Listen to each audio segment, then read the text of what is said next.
केंद्रीय स्वास्थ्य मंत्रालय की रिपोर्ट के अनुसार देश के 36 में से 25 राज्यों व संघ शासित प्रदेशों में हर जिले के पास अपना ऑक्सीजन संयंत्र है। ये संयंत्र वहां के बड़े अस्पतालों तथा अन्य स्थानों पर ऑक्सीजन की आपूर्ति कर रहे हैं। कोरोना महामारी की दूसरी लहर में ऑक्सीजन संकट गहराने के बाद केंद्र सरकार ने अधिकतर राज्यों के प्रत्येक जिले में ऑक्सीजन संयंत्र लगाने की एक मुहिम शुरू की थी। उसी का नतीजा है कि अब अधिकतर राज्य ऑक्सीजन उत्पादन में आत्मनिर्भर हो गए हैं।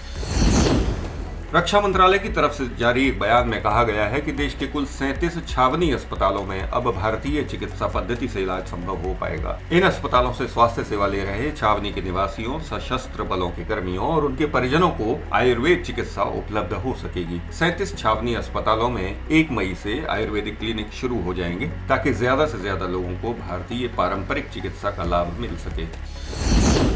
स्कूली शिक्षा में एकरूपता लाने के लिए सरकार ने एक बड़ा फैसला किया है। अब देश भर के स्कूलों में पहली कक्षा में दाखिले की न्यूनतम उम्र 6 साल की जाएगी। केंद्रीय स्तर पर स्कूली शिक्षा के सबसे बड़े संगठन केंद्रीय विद्यालयों में इसे लागू करने के बाद शिक्षा मंत्रालय अब इसे राज्यों में भी लागू कराने की तैयारी में है। सभी राज्यों को इसे लेकर जरूरी दिशा निर्देश दे दिए गए हैं। साथ ही कहा गया है कि वे इसे अगले 2 से 3 साल में अमल में ला सकते हैं।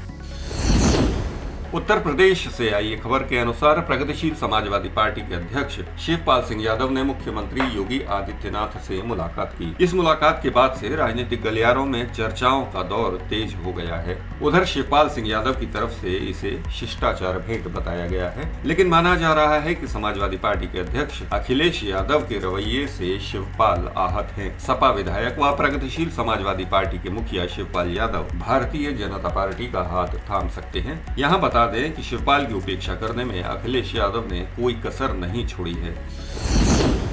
वर्तमान रबी मार्केटिंग सीजन में गेहूं की औपचारिक सरकारी खरीद कल यानी शुक्रवार से शुरू होने जा रही है। इसके लिए खाद्य मंत्रालय के साथ संबंधित सभी गेहूं उत्पादक राज्यों में तैयारियां पूरी कर ली गई हैं। अनाज मंडियों में इस बार गेहूं की खरीद के लिए सरकार को कड़ी मेहनत करनी पड़ सकती है, क्योंकि देश की ज्यादातर मंडियों में दाम केंद्र सरकार के घोषित न्यूनतम समर्थन मूल्य के मुकाबले अधिक बोले जा रहे हैं। वैसे चालू रबी सीजन में फसलों की बम्पर पैदावार की उम्मीद है।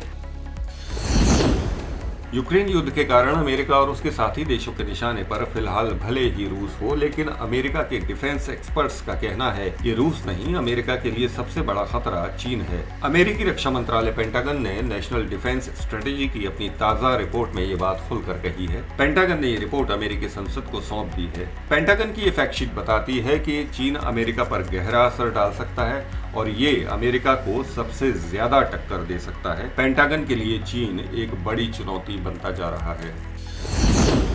पड़ोसी देश पाकिस्तान में आज संसद में इमरान खान सरकार के विरुद्ध लाए गए अविश्वास प्रस्ताव पर विपक्ष इमरान का कुर्सी से जाना तय मान रहा है, तो सरकार के मंत्री कह रहे हैं कि इमरान खान प्रधानमंत्री बने रहेंगे। बहस के बाद प्रस्ताव पर वोटिंग में किसका पलड़ा भारी रहेगा, इसका सबको बेसब्री से इंतजार है।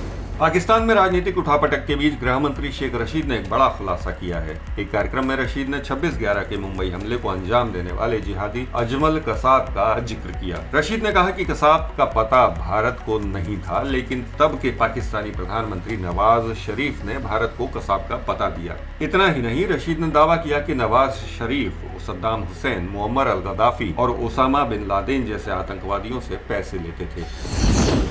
पाकिस्तान के डेरा इस्माइल खान से एक हैरान करने वाली खबर मिली है। यहाँ एक मदरसे में पढ़ाने वाली 3 महिला शिक्षकों ने अपनी ही एक साथी की गला रेत कर हत्या कर दी है। तीनों ने उस शिक्षिका को इसलिए मार दिया क्योंकि उनकी 13 साल की किसी रिश्तेदार ने उसे अपने सपने में ईश निंदा करते देखा था। बताते हैं कि पुलिस ने तीनों आरोपी महिला शिक्षकों को गिरफ्तार कर लिया है, लेकिन ईश निंदा कानून की आड़ में पाकिस्तान में लगातार जारी बर्बरता थमने का नाम नहीं ले रही है।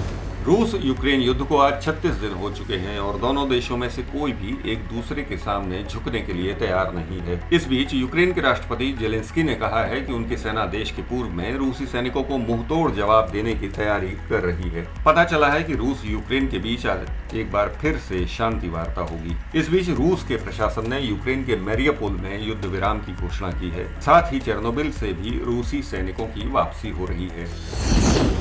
पाकिस्तान में सीपैक परियोजना की वजह से पिछले कई साल से चीनी कामगारों का वहां आना जाना बढ़ा है। हैरान करने वाली बात यह है कि ये कामगार वहां पाकिस्तानी लड़कियों को अपने प्रेम जाल में फंसाकर शादी करते देखे गए हैं। एक रिपोर्ट के अनुसार ज्यादातर ईसाई लड़कियों से हुई ऐसी शादियां पूरी तरह फर्जी हैं। कुछ मामलों में देखने में आया है कि ये चीनी कामगार पत्नी नहीं बल्कि खूबसूरत महिलाओं की तलाश में रहते हैं। वो शादी के बाद उन्हें चीन ले जाकर वेश्यावृत्ति कराते हैं।